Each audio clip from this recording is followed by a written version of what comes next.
Each and every morning, we are faced with the challenge of making the present count more than yesterday or tomorrow.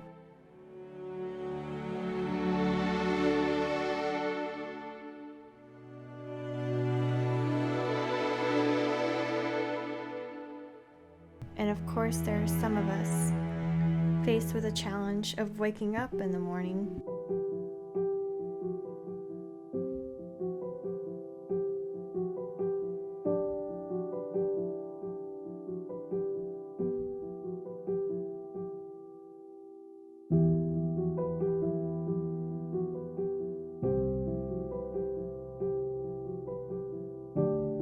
I practice easing my soul by being mindful of the tasks I take on first thing in my day.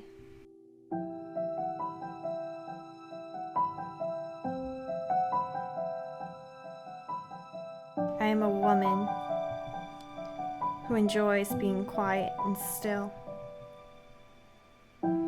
I am a woman who thinks and feels immensely. I tend to speak less often.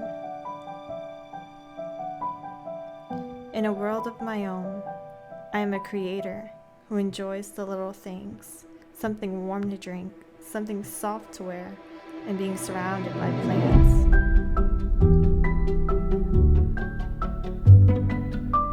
We are all different.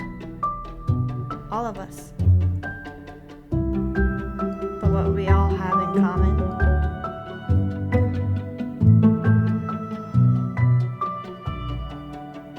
is our desire to keep persisting